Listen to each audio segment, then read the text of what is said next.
Good day, everyone, and a warm welcome to you. So thank you once again for joining us for today's ISSUP webinar, Reimagining Prevention, the Role of Generative Artificial Intelligence. And we really appreciate you taking the time to be with us today. My name, hopefully you know by now, but if you don't, my name is Goodman Spergel, and I serve as a scientific advisor to ISSUP, the International Society of Substance Use Professionals. It's an absolute pleasure, as always, to have you with us today to explore how this rapidly evolving world of generative AI can reshape the way we think about and deliver prevention in substance use. As we give a few moments to others to connect, maybe let's take this opportunity to briefly introduce you to ISSUP. ISSUP is a global membership organization that supports professionals working in substance use prevention, treatment, and recovery support. We're a vibrant and ever-expanding community of more than 47,000 members worldwide and still growing, united by the shared commitment to strengthen the global substance use workforce. Our mission is a simple one, but a powerful one nonetheless, which is to make your work more impactful, informed, and connected. We do this by offering access to evidence-based resources, training opportunities, and a space for international collaboration and knowledge exchange. So if you're not a member yet, I encourage you to visit ISSUP.net. Membership is free, and you'll find a rich collection of materials, including research, publications, upcoming events, and recordings of previous webinars. You can also tune in to the ISSUP Exchange, our exciting new podcast, which features conversations with experts from across the field. Supporting me from behind the scenes is Kojo Adu, ISSUP's Digital Communications Coordinator and a valued member of our scientific support team. So please keep an eye out on the chat. Kojo will be sharing some useful links and updates throughout the session today. Now, before we dive in, just a quick note on how to take part in today's session. You're encouraged really to engage with our presenter through the webinar by sending in your questions and your comments. So please don't hesitate. Go ahead and pop those into the questions pane on your screen. Feel free to type your questions at any point during the presentation, so you don't have to wait until the end. We'll gather them as we go along and address as many as possible during the Q&A segment towards the end of today's session. And don't worry if you miss something. A recording of the webinar will be made available afterwards, so you'll be able to watch it on demand and revisit any part of the discussion at your convenience. So thank you for joining us for today's ISSUP webinar, titled once again, Reimagining Prevention, the Role of Generative AI. Over the next hour, we'll delve into the world of generative AI, explore how tools like large language models are transforming the way we think about substance use prevention. This session is going to blend some theory with practice, which is super exciting. It's going to give you a chance to see how AI in action through tasks such as artificial summarisation and brainstorming prevention strategies. So we'll also take a thoughtful look at some key challenges, especially around bias and misinformation that come with these technologies. This webinar is designed for all of you, for decision makers, for health and social service professionals, and young professionals or trainees who are really wanting to explore innovative, evidence-based approaches to prevention. We're excited to welcome Mr. Brian Klaas as our presenter today. Brian is the Assistant Director for Technology at the Johns Hopkins Bloomberg School of Public Health Center for Teaching and Learning, and as a faculty member of the R3 Center for Innovation in Science Education. He's an expert in communication data, data visualization, and the practical use of generative AI in public health. And he's also a frequent speaker on how these tools can enhance learning and innovation. Brian will have some activities for us, so please keep your ChatGPT, your Gemini, your Claude close at hand. We're gonna practice, we're gonna play some games, so please be ready with those tools. We're very pleased to have him guide us through this conversation and through those activities. Brian, thank you so much for joining us. And I'm going to hand over to you now to take us to today's presentation. Thank you. Wonderful. Thank you, Goodman, so much. Really appreciate it. Really happy to be here. I am very lucky and fortunate. I not only have this wonderful faculty position at the Johns Hopkins Bloomberg School of Public Health, where I teach the next generation of global leaders in public health. I also have the real privilege of having been able to speak to the substance misuse prevention community for years and years. So I got started with one of my old ex-students who worked for the Drug Enforcement Agency here in the United States, and that led to lots of other opportunities. And I've really appreciated my years-long collaboration with various members of the substance misuse prevention community here in the United States. I actually just finished up a pretty intensive webinar series for the Overdose Response Service here in the United States. That is a partnership between the CDC Foundation and public health professionals there and local law enforcement to innovate and create new strategies around substance misuse prevention. So I'm really happy to be here. And that seminar series is all about AI. And I teach, as Goodman was saying, I teach courses on generative AI and practical applications of generative AI in public health. And I also have a software development background. That's my technology side of my job. And I lead a team of developers and do development work myself. And we built a whole bunch of different generative AI features into some of the tools that we have at the Bloomberg School of Public Health. Yeah, I'm very pleased, very pleased that I'm able to be here today, because everybody's talking about generative AI, right? It's inescapable, feels inescapable to me. I'm sure it does to you as well, because generative AI is either going to make us all super productive and remove all the tedious administrative drudge work we have to do every day, or it's going to take our jobs, become our matrix-like overlords, and eventually destroy humanity. Those seem to be the two primary narratives that we're hearing right now. But more practically, there are serious concerns about the influence of generative AI on our healthcare, on our well-being, on our culture as a whole. Do we want machine learning models making decisions about who gets medical care treatment? Do we want generative AI taking notes for our physicians that may omit or obfuscate critical patient details? More generally, do the threats from generative AI outweigh the potential upsides? Because there are upsides. In a study published in March of this year, Ethan Mollick and his colleagues at Wharton and Harvard did a randomized controlled trial of 776 professionals at the US company Procter & Gamble. And in this trial, they found that individuals working with generative AI performed just as well, or if not better, than entire teams using generative AI. And that teams using generative AI as part of their daily work were significantly more likely than any other group to produce top-tier solutions for the company. So for every potential advancement in using generative AI tools, there seems to be some kind of equal measure of peril. And my objective is that you leave this session today armed with a more critical eye in both using and evaluating the risks of generative AI, and that you walk away with some practical tips on using generative AI in your everyday substance misuse prevention work. It's a pretty wide-ranging talk, covers a lot of ground in a short amount of time, but hopefully you will find it useful. So I want to start off today by talking about how generative AI actually works, how large language models work. So large language models are the sort of core tools that underlie systems like ChatGPT or Google Gemini or Claude, at least right now in the way that we use them. Large language models are the foundation for generative AI. This is different than traditional machine learning models that tend to focus more on quantitative numeric content and traditional statistics. Generative AI, of course, uses that, but they're focused largely on language, on words, in a way that we didn't really see before with traditional machine learning models. And large language models, and again, these are the tools, these are the underlying tools that power ChatGPT or power Google Gemini. When you type something in and it spits the words out, that's a large language model. They're actually based on a very simple statistical model. And what I'm going to show you now is a very high-level overview. It's not a PhD level approach. I promise I'm skipping over and simplifying a lot of things, but it's important that you understand how these tools work. So you can think of ChatGPT or other large language models kind of like how meteorologists predict hurricane paths. Millions of pieces of data go into a system which predicts the path of the hurricane in real time. Now, the system isn't going to be 100% accurate all the time, but it's going to make its best guess as to where the hurricane is headed in the next 24 hours.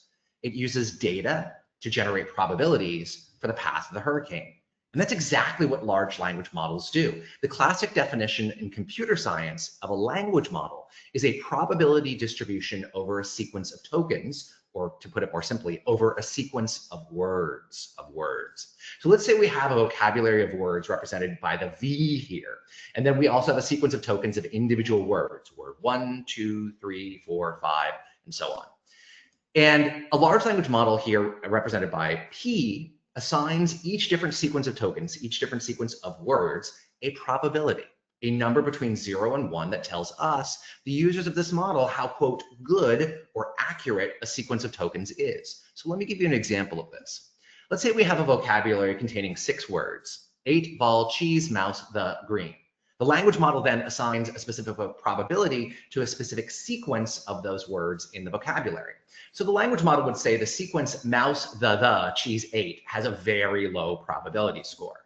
And the language model would say that the sequence the cheese, 8, the mouse also has a pretty low probability score, although not as low as that first one.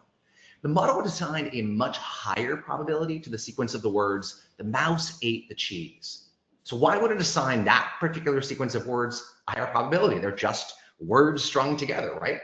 Well, the model itself has code, algorithms that evaluate both the syntactic probability of a sequence of words, as well as a world knowledge about how these words are used in the real world. And it gets both of these things from its training data, from the millions or billions or trillions, really, trillions of pieces of text that it processes when the model's being trained. And it also gets some foundational knowledge about how the English language works, in this case, from decades of research and commercial deployment of dictation software like Siri on an iPhone, or Dragon Naturally Speaking, for anybody who remembers that one. So the sequence, the mouse, the, cheese, 8, gets a very low syntactic probability score because the algorithms inside the model say this is not how these words go together in the real world.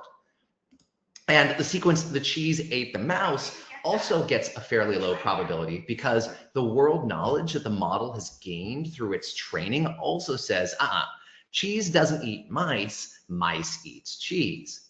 But the sequence the mouse ate the cheese gets a much higher probability because during its training, it has learned that this sequence has both good syntactic probability and world knowledge probability. So if someone were to type the mouse ate, the large language model would probably guess the cheese as being the next couple of words because that particular sequence of words has a much higher probability than any other sequence of the same words. But remember, it still all boils down to this simple probability. That's how large language models work. And remember, this is important. These are probabilities, not certainties. These are predictions and not facts, okay? All right, so now we're gonna do a really quick pop quiz here, and Kojo's gonna launch a poll, 2 polls, 2 questions for you. I promise there's no punishment for getting any of the answers wrong. This is just to make sure you're paying attention here. So I'm gonna go ahead and Kojo's gonna give me the ability to share these polls, I believe is what we're gonna do right now, or he's gonna do that.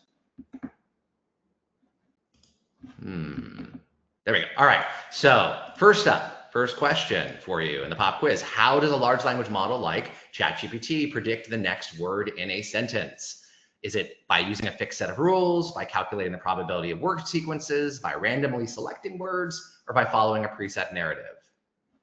I'll give everybody just a couple of seconds to chime in here.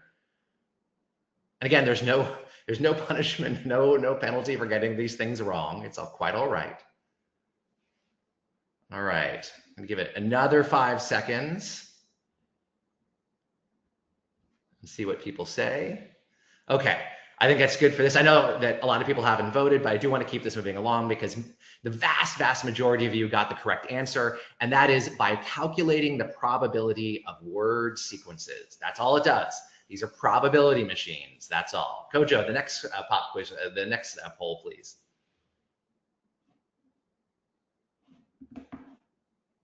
All right, so next question, true or false? Asking a generative AI the same question multiple times will give you the exact same answer each time. Let's go ahead and see what the responses are here.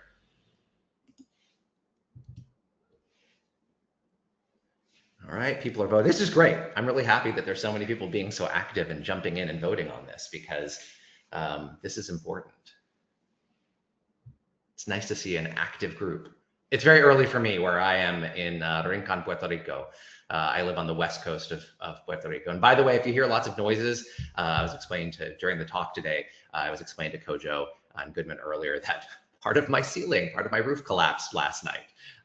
And just from heat and humidity over time. And so we have somebody here looking at it today. So you might hear some background noise. All right, so this is great. Let's go ahead and close this one off, Kojo, please. And the correct answer is false, right? So because these are prediction machines, they're not going to come up with exactly the same words every single time.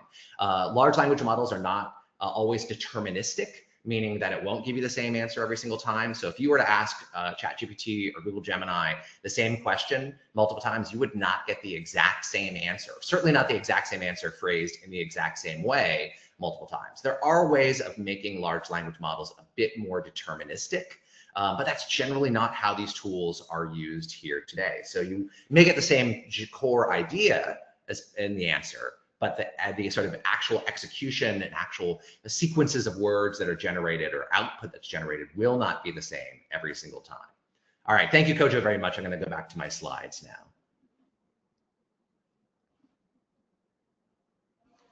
Okay. All right, we're back on the slides, right?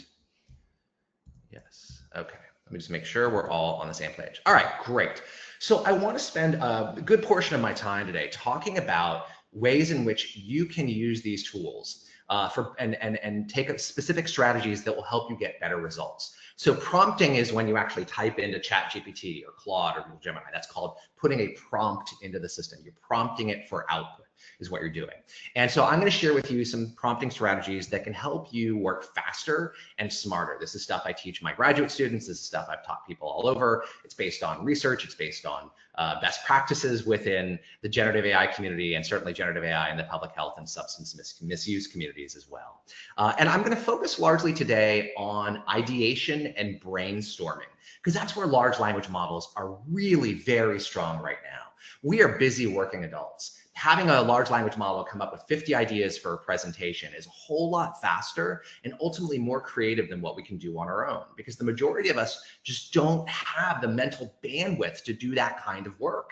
It would take me, I'll tell you, hours and hours to come up with 10 ideas for a presentation, but it will take a large language model less than a minute.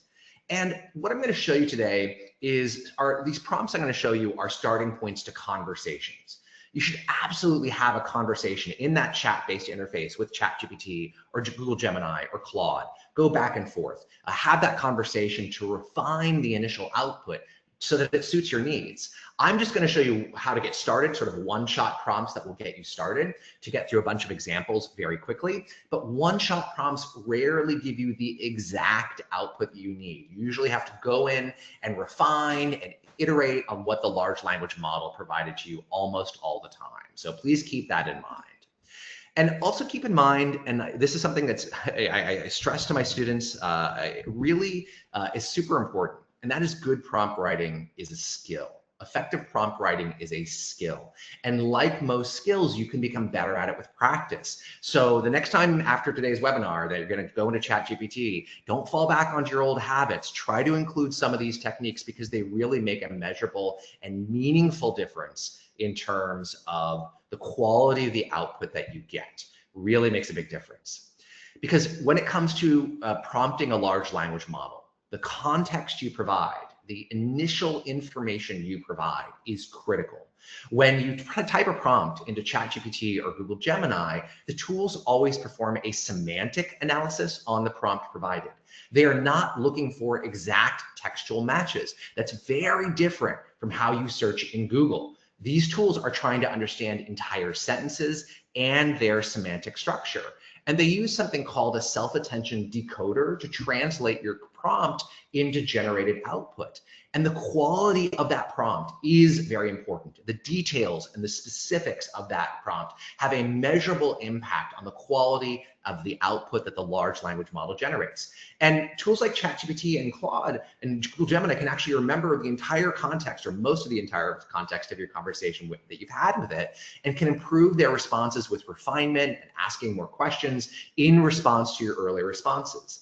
But detail and context is really important to these large language models to get useful and hopefully factually correct answers. So there's a couple of strategies you can use to create high quality prompts that give the large language models the information they need to deliver the results you actually want. First up, be specific. This is so important. Be specific. If we go to an auto mechanic and say, my car is dead, fix it, that's not going to be very helpful to the mechanic. Without specific details, the mechanic can only guess what the problem might be. But if we go to the mechanic and say, all right, I was driving and my car started vibrating and then the engine started sputtering and then the engine stopped and I was able to pull over and I got the car started again, but then when I got it started again, it sputtered some and it stalled out after a couple of seconds. Well, that gives the mechanic so much more information to go on, and they'll probably start by looking at the fuel injector because that's what their internal model and their brain tells them from their experience is the likely culprit. So here's an example of a minimal effort prompt that gives me okay to kind of minimal effort results. The prompt is list 10 ideas for a paper about substance misuse prevention. And it gives me 10 generic, though possibly useful responses. And by the way, you'll get a PDF copy of all these slides. So please don't try to like scramble to read everything and to write down all the prompts yourself. You'll get a copy of the slides so you have all of the prompts to use later on and maybe work from yourself. So I put very little effort in, I get really broad, giant results out. And I might have to go and talk and do a bunch of back and forth before I get something I want. But if I put more effort into crafting a prompt on the same topic, I get much better results. Now the prompt is, you're an expert in substance misuse prevention in South Africa. You've spoken at international conferences and testified in front of the South African National Council of Provinces on the topic. You speak in a formal academic style. List 10 ideas for an academic paper about opioid misuse prevention that are targeted to the population of the Limpopo province and are relevant to the daily public health work of the public health professionals there. And all of a sudden, the results look like titles for a real publishable paper using domain-specific terminology, and each title has a specificity of focus that the previous version lacked. So here in generative AI can be a really great teaching assistant or tutor or help us do research to find out basic facts or even sometimes not so basic and complex facts about a topic. So again, if I'm not putting a lot of effort in and I ask a really broad question, I'm going to get a broad response that's not necessarily useful to my specific aims and objectives. So here I say, how can I learn about the chemistry of opioids? And then it goes, Gemini gives me some super high level like classification things, chemical structures, public health impacts, and it gives me all sorts of high level stuff. And this is not going to help me very much, right? If I want to learn about the chemistry of opioids. But again, if I provide more context that I'm going back to school and need to work on my chemistry knowledge and then ask for a structured and comprehensive approach to learning this topic, it actually gives me a concrete outline that I can follow for the next 3 months. More specific means more useful and actionable. All right, next up, start with an action word. Create, write, make, generate. These action words direct the large language model to generate a useful and actionable response in most cases. If you don't include these kinds of words, the large language model will give you information that might be relevant, but not specifically useful to solving a problem or taking action. So here's a brief example of this. I asked Claude, can you tell me about economic policy? And it gives me all sorts of general information, very, very high level stuff, right? It doesn't actually really help me better understand the topic in the context of my current work. But if instead I say create a 1-week learning plan to learn basic economic policy so I can write about it in a scientific article focusing on wage gaps in India and how they affect long-term health outcomes, I'm providing more details, but I'm also using an action verb up front. And I get a step-by-step outline in the process. Maybe it's a little broad. Maybe I don't have 6 hours a day to study all of this, but this is much more actionable than what I got with my first prompt without one of these verbs in the beginning of the prompt. Next up, role play, or more specifically, tell it who it is and therefore what it can do. Remember that first example that I showed you about ideas for paper, about a paper for substance misuse? When I said just give me ideas, it gave me some vague, somewhat helpful ideas. But when I said you are an expert in this topic, it gave me a richer set of responses that were much more refined to what I wanted to do in the first place. So don't be afraid to tell it who its audience is, whether it's an audience of secondary school students or researchers at a conference on THC chemistry or policymakers in Brussels. Tell it who its audience is, tell it who it is as well, and you will get much better responses. So here's an example. I said, pretend you have a master's in social work and read this study. You don't have access to the study, but it's a study about interventions in Central Africa. I said, give me a paragraph summarizing the methods section, come to a definite conclusion about the validity of the methods and why they are good or bad. And so the results are actually useful because the large language model now has a context that says, this is who you are. It then infers a set of skills, it infers a kind of writing style from this, and then it does what you want and gives you much more useful results. So to recap, provide useful context, be specific, start with an action word, and role play. Those 4 things, including all 4 elements, will make your prompts better and the output from the generative AI much more useful to you. Okay? All right, so now we're going to do an activity. We're going to actually go out. I want you to actually go out and I want you to go to ChatGPT or Google Gemini or Claude, whatever tool, Microsoft Copilot, Perplexity, whatever tool you want to use. You don't have to log in. I mean, you don't have to pay for anything. You probably don't even have to log in.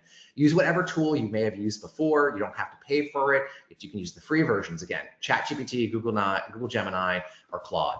And what I'd like you to do is to very quickly ask the large language model to help you design an intervention, right? So pick an intervention on a topic of your choice. It could be the work you're currently doing. It could be a new project you're working on, whatever it is, and ask it to help you design an intervention.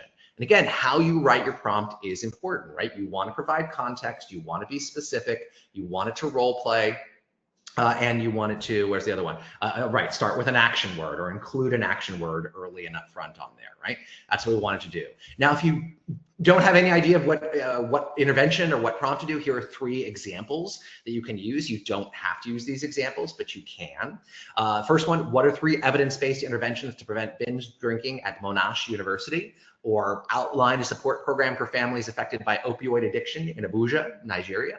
Or design our community outreach program to prevent opioid misuse in rural Uttar Pradesh? Pick one of these. You can do one of these. You can do one of your own. It doesn't matter. And what I'd like you to do is now go out and I'll give you about 5 minutes to work on this. We'll be quiet for 5 minutes while everyone goes to ChatGPT or Claude or Google Gemini. It doesn't matter which one. And again, don't just copy and paste these questions. Use those 4 techniques that I showed you earlier to write a better prompt. Write a more detailed prompt. I'm going to bring them back up again one more time. Provide useful context, be specific, start with an action word, and role play. Okay? So I'm going to give you 5 minutes to do this. I'm going to turn off my mic. We'll be very quiet during this time. But go ahead and go to ChatGPT or Claude. And when we come back, I'm going to ask you to try to share some of these in the Q&A pod, if anybody feels comfortable doing that. Okay, so we'll give 5 minutes to do this.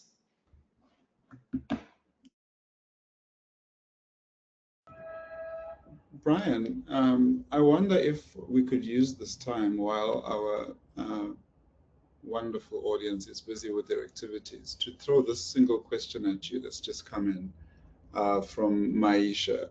She says, what is the main purpose of generative AI? So I think she's trying to say, well, why do we have this? Why is it? Why is it in our? Why bother? Why do we have this? That's a great question. What is the main purpose of this? Well, there are a couple of different purposes for this. Largely, I would say that generative AI is being used as a tool to help us sort of explore the world's knowledge and make us more efficient knowledge workers. That's the sort of that's the positive view of it. A more cynical view of what's the main purpose of generative AI is that it's here to make us more efficient, so that we can do more work in a shorter amount of time, and our employers can have fewer employees because we're all working more quickly. That's really what it's about. It's an efficiency boost, an efficiency gain, at least for us for right now. It allows us to generate large amounts of text, to do research, to pull together ideas and threads we may not be aware of in the world, to generate images, to generate videos, to create media that might be persuasive, that might be entertaining, that might be pure misinformation. This is all sort of done in service to get us on the path to something called artificial general intelligence. And the idea of artificial and general intelligence is what we tend to see in science fiction movies and TV shows and books, where there is this all-knowing human-like entity that's out there that can solve any problem, that can learn on its own, that can go into any domain and very quickly, much more quickly than a human being, figure out or become an expert in that domain and take on expert activities very, very quickly and do them again much faster than humans can. And the idea with artificial general intelligence is that, you know, this will become a great boon to humanity because knowledge and expertise will no longer be scarce. We'll be freed from doing drudge work that nobody likes. Like, instead of having to read a whole report, we'll get a really quick, accurate summary if we need that. And only those who need to read the whole report will do so. We'll have specialized knowledge tutors for our children.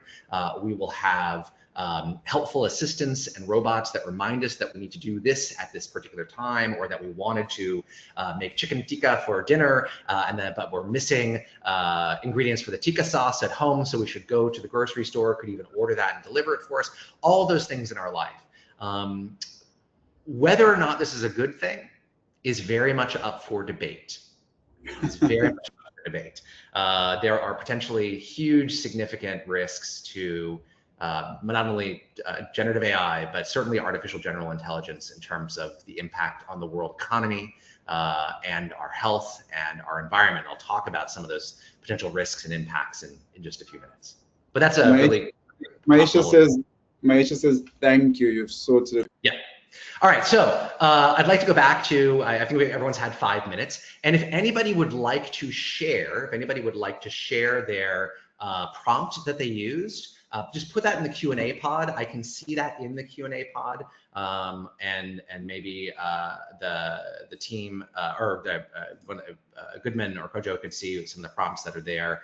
Or I guess I can see them now in the pod there. Yes, thank you.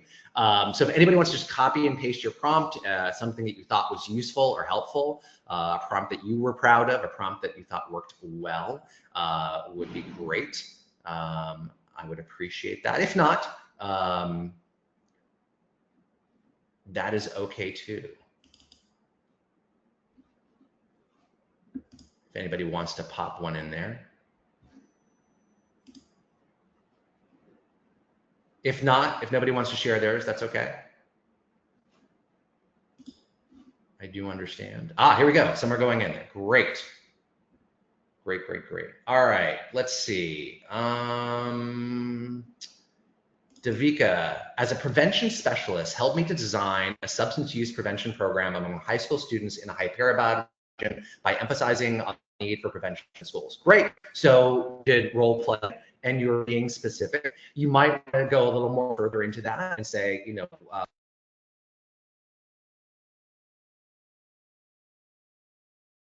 focus program? Is it a marijuana focus program? Is it a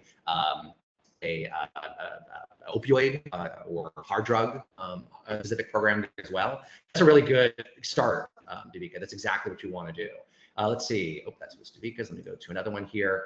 Let's see. Dr. Hafiz said, design drug prevention awareness program for grade 8 students for nicotine dependence in Karachi, Pakistan. That's great. So you're trying to use that action word up front.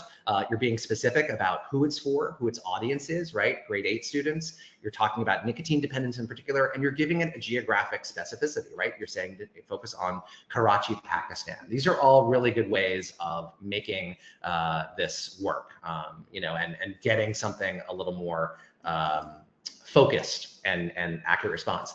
Diana Johnson says, be a substance use professional who focuses on vaping and ways to prevent it and the statistics about why to avoid it. United States information, please. That's great. So you might also want to give an age range, right, for that if you're focusing on adults, if you're focusing on high school students in the United States. Again, the more context and specificity you have, the better the output would be, the stronger the output will be, and you'll get to specific data, specific results much more quickly there. So that's great. These are really good. Yeah, I'm really, really happy to see all of these things come in, all the questions of ChatGPT. Yeah, Daniela, sorry, I don't read Italian, so I would not be able to understand what that one there is. Let's see. Olu said their prompt was, you're a mental health therapist, design an 8-point implementation strategy to help clients who are dealing with opioid misuse. That's great.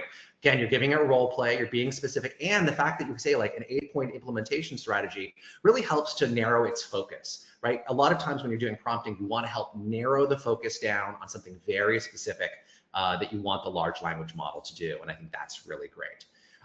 Okay, these are great. I don't have time to go through all of these here. So this is good. This is really, really helpful. Thank you so much for sharing your prompts with me. This is great, and I appreciate it. And you can see each other's prompts as well, so feel free to learn from each other there as well.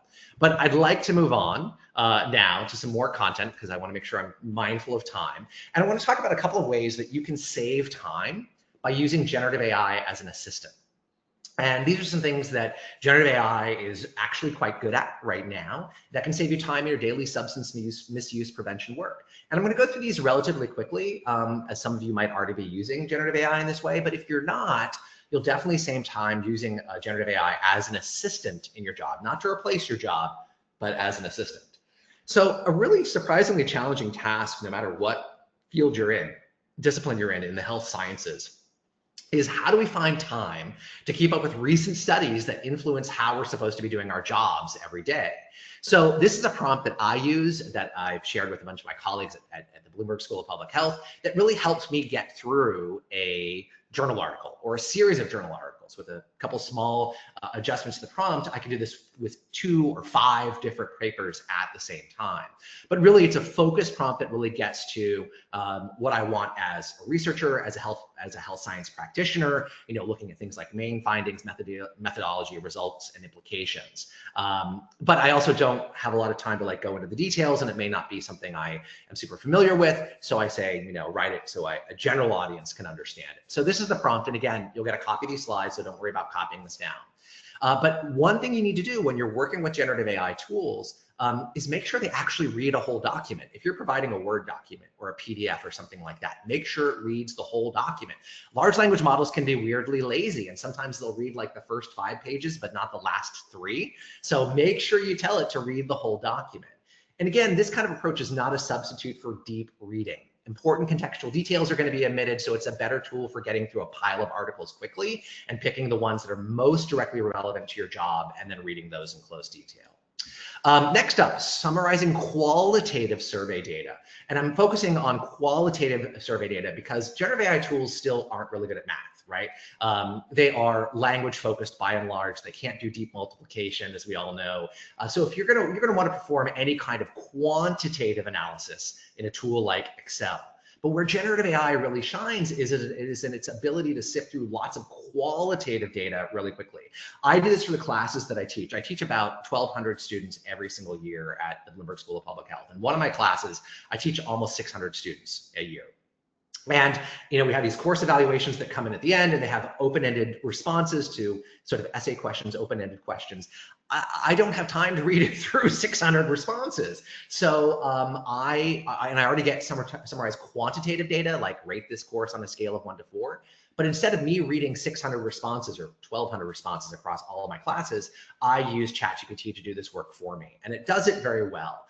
You're probably going to want to run that prompt multiple times in separate chats for verification, just to make sure that the same key ideas and same key themes come up. But again, because it is summarization, unique but potentially useful data will be missed. And if you're looking for outliers, this is not an approach you should take. If you're looking for outliers, you've got to actually read through all of that qualitative data. Next thing is a draft coach. Sometimes, and this is actually a tool that we use with our students at the Bloomberg School of Public Health, something my team built. Sometimes it's useful to have somebody looking over your shoulder when you're writing, right? That's very, very helpful, getting feedback on things, on your drafts, on works in progress. But rewriting is usually considered a no-no when generative AI is used, when using generative AI to write is not allowed, right? That's why this particular prompt doesn't rewrite things for you, which is good when you're submitting a written document to an organization, or in our case, a class that bans AI writing. This just gives you feedback, right? This is a draft coach prompt that gives you feedback. It doesn't rewrite for you. And many, many, many organizations ban the use of AI in coming up with grant proposals or writing journal articles or op-eds or whatever it is. So this is just a tool that gives you good feedback. Generative AI tools are great at giving feedback on your writing, and this is a prompt that can help you with that. Next up, checking limits. So let's say you've been asked to write an op-ed piece, or you want to submit an op-ed piece to a local publication. And so you would say something like, I'm writing an op-ed on such and such topic for Al Riyadh, the publication. The maximum length for the op-ed is 600 words. Will my topic be able to fit into this length limit? What should I focus on? What should I avoid? Again, it's a feedback tool. It can be very, very powerful and useful without doing the work for you.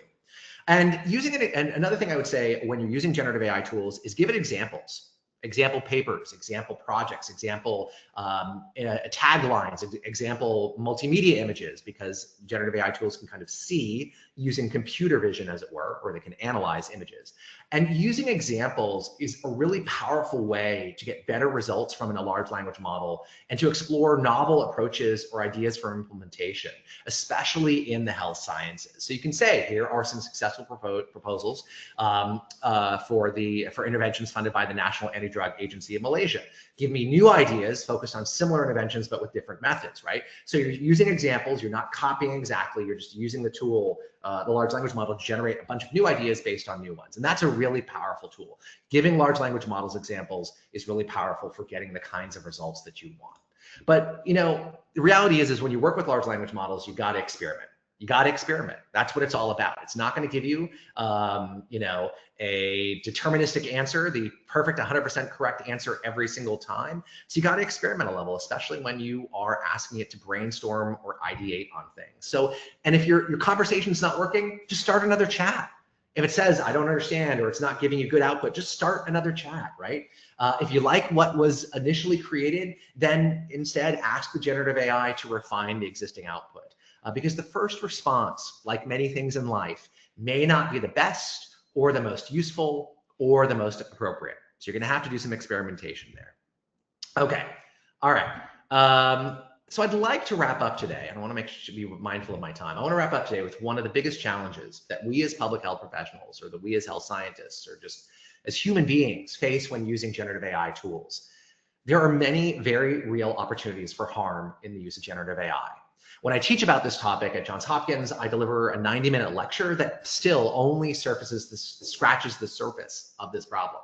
And I'm going to try to give you the highlights in the next 8 minutes or so. And just as a brief warning, we're going to talk about harms from multiple perspectives here. So some of the content may be uncomfortable or even upsetting. Large language models are tools of untruth and seduction. Remember, generative AI tools like ChatGPT and Claude are prediction machines. They generate probabilities, not certainties. And because they create persuasive results, we assume that they are telling the truth, especially when you first start using the tools. And generative AI's lack of truth is highly exploitable.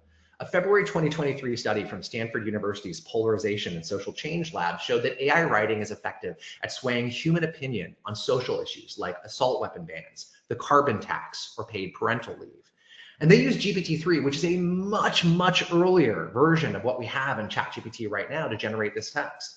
And in the study, participants were asked to describe the qualities of the text that they had read. And AI-generated text ranked consistently as more factual, more logical, and less angry as compared to the human-written text in that same study. And this leads into what is probably the most obvious harm enabled by generative AI. The ability to create misinformation and disinformation. Disinformation is false information which is deliberately intended to mislead, just intentionally misstating the facts. And I think it's pretty obvious where both misinformation and disinformation come into play with generative AI. Generative AI is a creator of misinformation. It makes stuff up sometimes. That stuff may sound persuasive and correct, but it's not always true. And as consumers and users of generative AI, or really any AI in general, or any tool, or any information found on the internet for that matter, you have to fact check the content that's generated. If ChatGPT cites a source, you better make sure that source is real. If Claude refers to a study, you better make sure that study actually exists and that the AI's understanding of that content of that study is accurate. Disinformation, however, is where generative AI, especially multimedia-based generative AI, can become deeply insidious. This image of Pope Francis wearing a Balenciaga coat has caused a lot of controversy when it first appeared online. When this image went viral, tens of thousands of people commended the Pope on his killer fashion sense, while an equal number condemned this as yet another example of the corrupt nature of the Catholic Church. Most people who saw this image thought it was real until they learned it was not. Now, while not intended as harmful disinformation, it was a distortion of the truth. The coat does not exist. Pope Francis never wore a coat like this, but it sure looks like he did. And when we become conditioned to rapidly process large swaths of visual information as truth and truthful experience on platforms like Instagram, Facebook, and TikTok, we take imagery at face value. A photorealistic image generator that can visualize pretty much anything you can dream up could be very dangerous indeed. And deepfake videos, wherein a video is created of an individual saying or doing something that they never did in reality, are a harbinger of this new, how do we know if it's really real future? And some of the biases found in generative AI tools and their underlying large language models are definitely more harmful to marginalized populations than non-marginalized populations.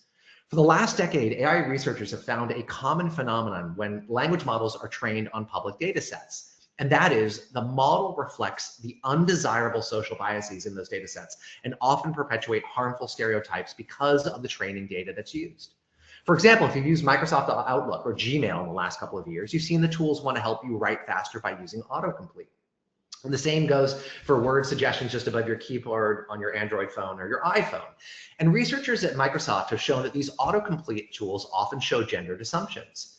So in their researchers, these researchers from Microsoft gave the example of if you type, "I'm not feeling great, I'm going to the doctor's office," the autocomplete response would usually include something like, "Well, let me know what he says," defaulting to he in almost all cases. Now, these are older models that tend to be, than what we find in ChatGPT or Claude, but they're still used by hundreds of millions of people every day. And large language models are particularly susceptible to something known as co-reference bias in that self-attention decoder that helps them understand sentence structure.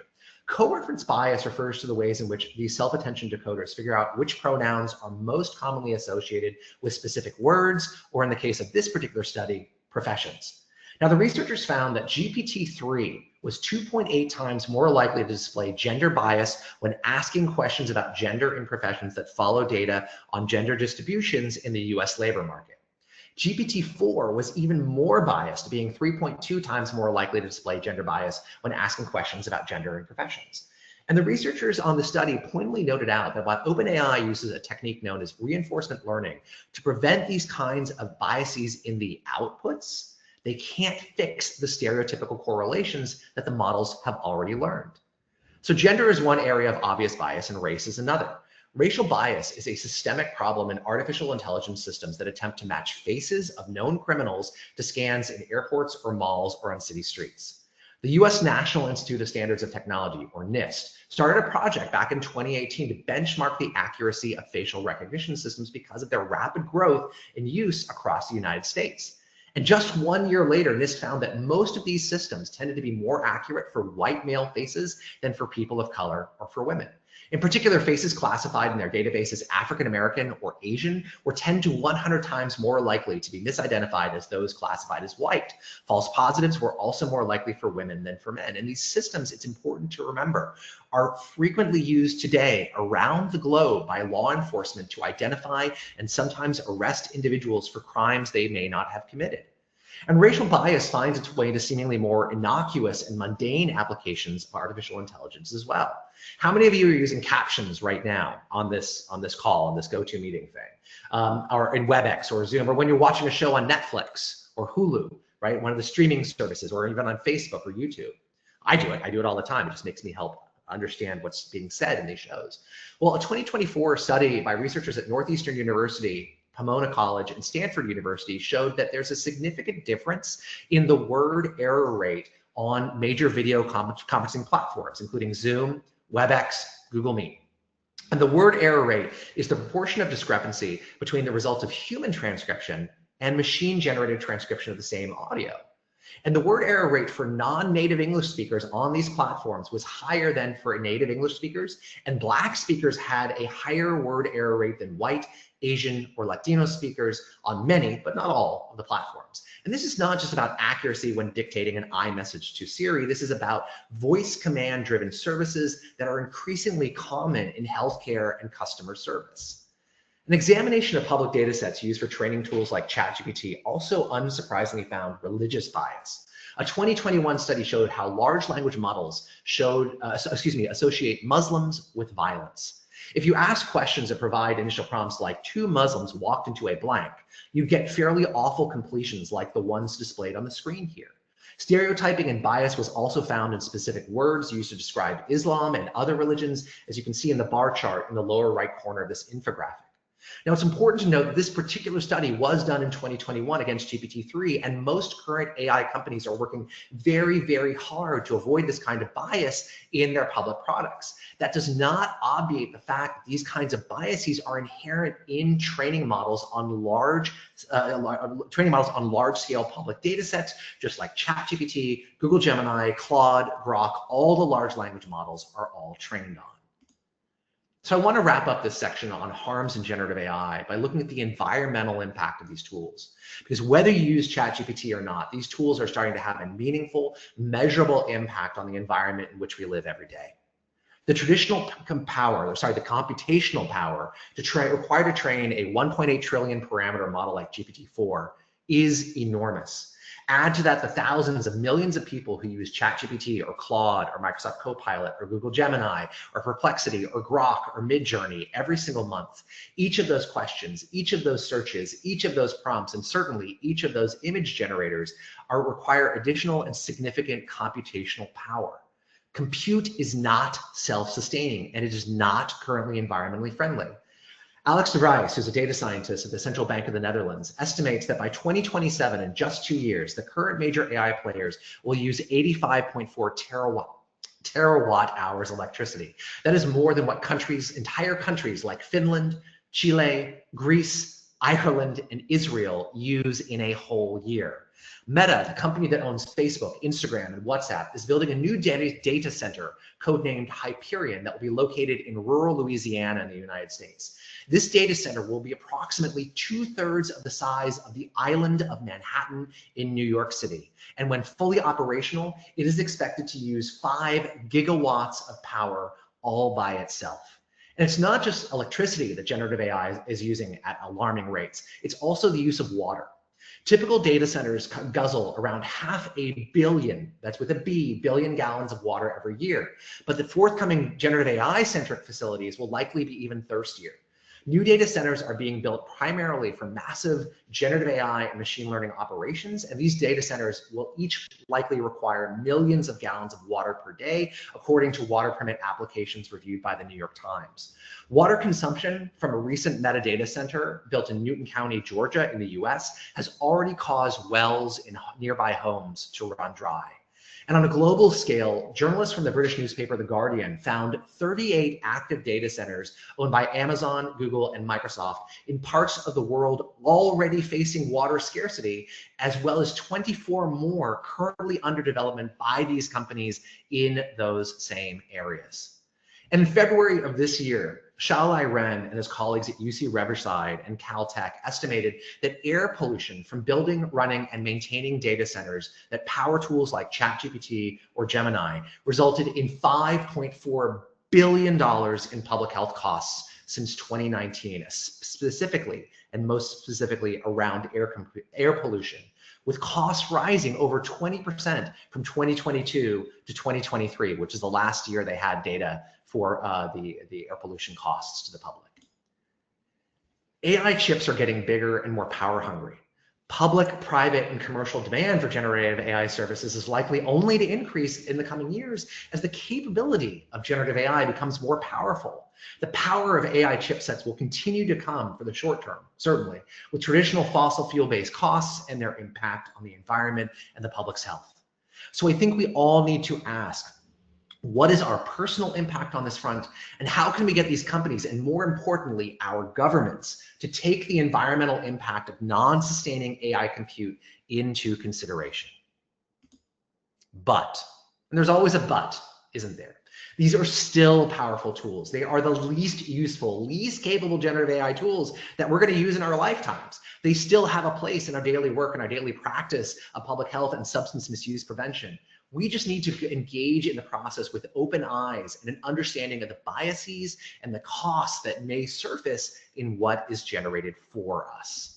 So I hope you can take what you learned today and go chat with a GPT. These are powerful tools for ideation, for summarization, for rewriting, to be your assistant in your everyday practice of prevention. Just make sure you remember that these are prediction machines, not perfect oracles of the future without an environmental cost. Thank you. All right, I'm happy to take questions at this time. I'm going to stop sharing my screen here. And I know we don't have a lot of time left, but hopefully we'll get some questions. So first, do you have 10 more minutes for us, maximum 10 more minutes? Absolutely. Perfect. And I hope our audience also has a couple of minutes because we want to get to at least a couple of the feedback that we've gotten and the questions that we've gotten. And before I do that, I want to take a moment to acknowledge and thank our partners, the International Consortium of Universities for Drug Demand Reduction, for co-hosting today's webinar and for getting us in touch with Brian. It's been wonderful. And ICUDDR plays a vital role in strengthening global education, research, and training in substance use prevention and treatment. So this collaboration with ISSUP has really helped bring together professionals, academics, and students from around the world to share knowledge and promote evidence-based approaches. And we really appreciate this continued partnership with ICUDDR and the commitment to building capacity across the global prevention and treatment workforce. So Brian, I won't do my reflections because I had a few, but because I want to get straight to the questions. Sure. First of all, Vladimir said he's already using LLM to help him in the adoption or adaptation of his drafts to journal standards. So he's really demonstrating how he's making use of it in that context. Ruben is saying, you know, at what levels do these tools use evidence-based prevention programs and databases? And I suspect you will say it depends on your prompting, but I'll let you tackle that. And so he says he thinks this is a critical point since the evidence-based programming could be ineffective or even iatrogenic for some people.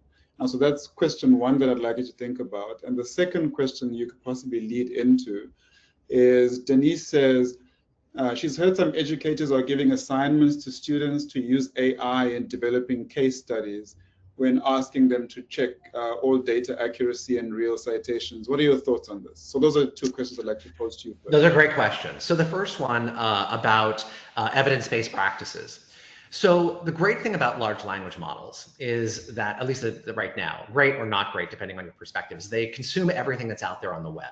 And this includes open publications for scientific research. So stuff on AXRXIV, on the CDC, on the NIH in the US, global organizations that require their funded projects, their funded research projects to be put in on the public web, which is most of them at this point.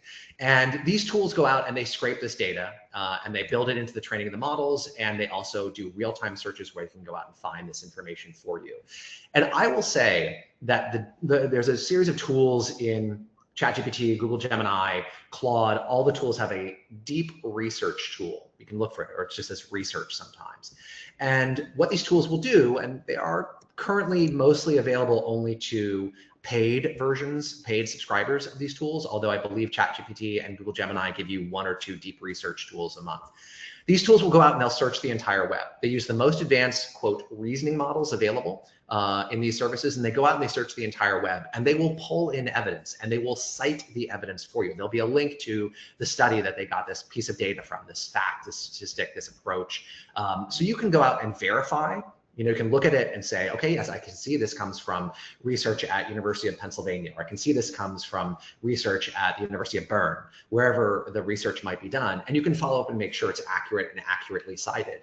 But the deep research tools, or even sometimes prompting the large language model to go out and search only the scientific literature, right? You can go and say, go out and search the web, only focus on high quality scientific literature from trusted sources, and you will get much better responses that focus on evidence-based practices, right? You can say focus on publications that cite evidence-based practices, ignore anything that is not from a academic research journal, or these, you can give it a list of 10 organizations to focus on that you trust in terms of data. And it will do that. These tools have improved immensely on this front. My colleagues at Bloomberg, the Bloomberg School of Public Health, use these deep research tools a lot now because they will often surface studies, ideas, or issues that they may not have thought about based on the evidence that comes from these publications. So if you prompt the right way and use the deep research tools, or at least say, search the web and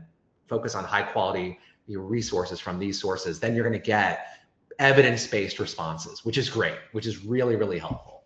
So the other question that was about education and using these large language models in the classroom.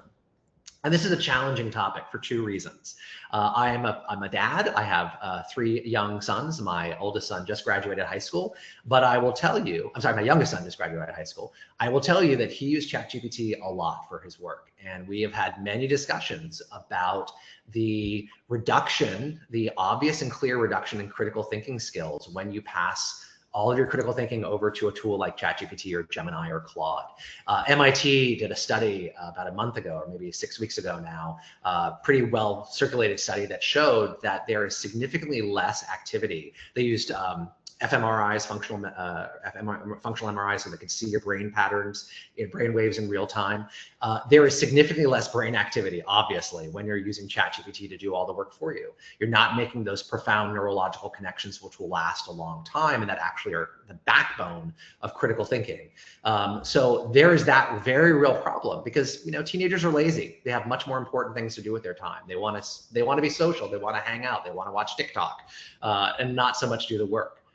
However, and this is something we talk about at Bloomberg School of Public Health, which is a graduate-only institution, we need to be training students how to use these tools. These tools are not going away. They're not. Whether or not they get any better, whether or not we ever achieve artificial general intelligence, these tools are powerful and influential, and we need to teach our students and ourselves how to use them critically, to look at the output, because you can generate something and be like, wait a second, this doesn't sound right.